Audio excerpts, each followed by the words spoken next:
Hello, this is the seminar presentation for course IDC 4 Python. So my name is Jain Singh Devda with registration number MS17068. So today I am going to discuss a paper published by C.R. Liao, T.Y. Hu and D.N. Wong from the Hong Kong Polytechnic University, China. This paper published in 2012 in Optical Society of America, titled with optical fiber fabric-parrot interferometer cavity fabricated by femtosecond laser micromachining and fusion splicing for refractive index sensing.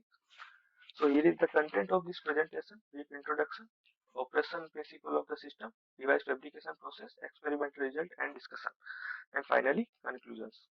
So here is a brief introduction of this paper. So in this paper, a fiber inline fabric-parrot interferometer cavity is fabricated by using femtosecond laser micromachining together with fusion splicing is presented for refractive index sensing.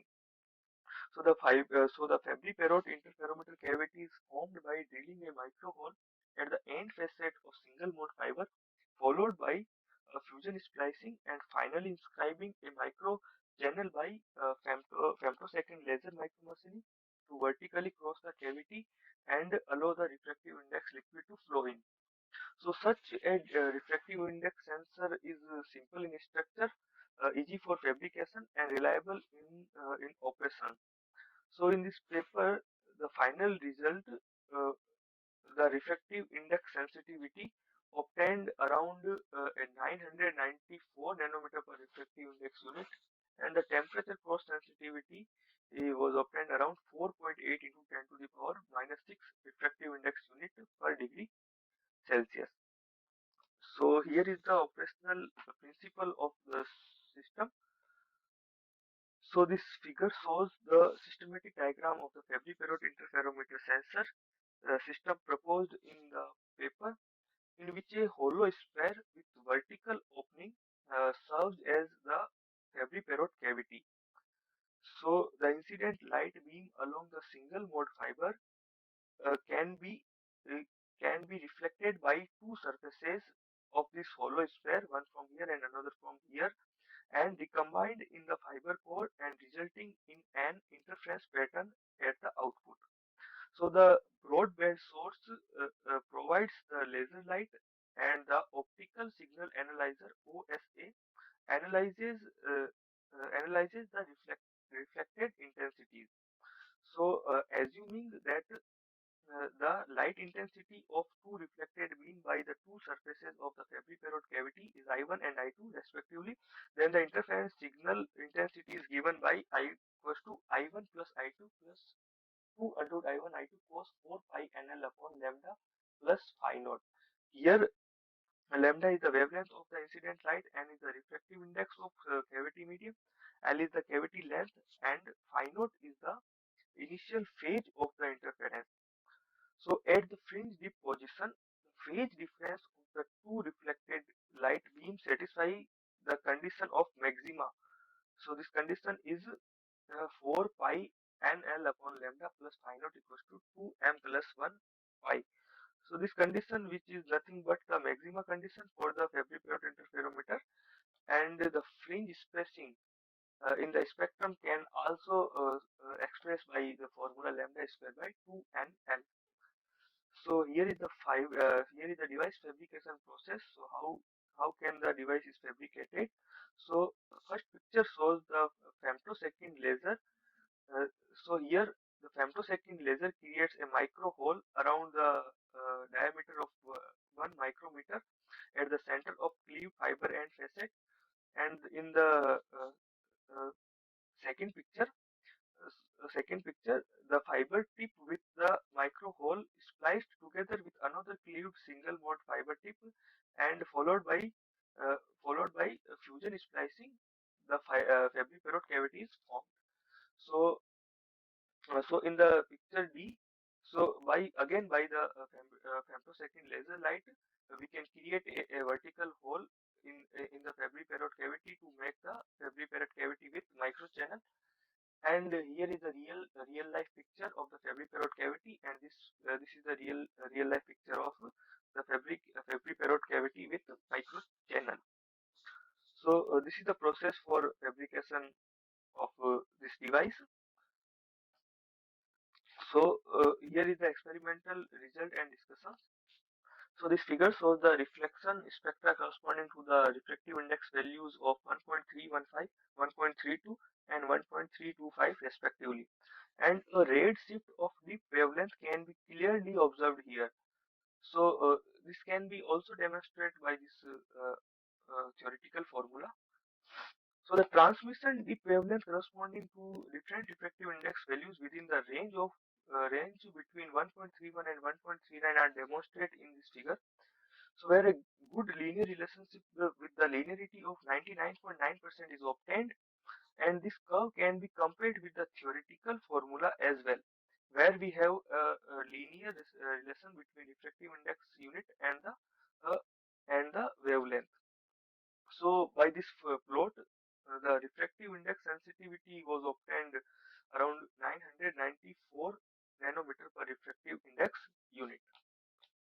So here is one more important thing is that the refractive index measurement by the use of fiber inline fabric parrot cavity was carried out at room temperature by immersing the sensor head in the refractive index liquids. Each time after the measurement, the device was cleaned with propyl alcohol carefully until the original spectrum was restored and no residual liquid was left in the cavity. So the reflection spectra were monitored in real time with an optical spectrum analyzer with a resolution of 0.01 nanometer. So here is the temperature response of the sensor. Uh, if we derivate this equation with respect to temperature, we will get this equation. So here dn by dt is the thermo-optic coefficient of cavity medium, and dl by dt is the thermo-expansion coefficient of the fiber material. So thermo-expansion of coefficient of fiber material is constant, so dl by dt is constant, and cavity medium is air, then the thermo-optic coefficient of air is tiny. Thus, the term dn by dt in this equation we can neglect in this equation. So here we can clearly see the linear relationship between lambda and t if this term is negligible and dl by dt is constant. So lambda is linear with the temperature, which can also obtained by this experimental result. Uh, so now these are the microscope image of the fabric parrot interferometer cavity with length of 30, 65 and 93 micrometer respectively.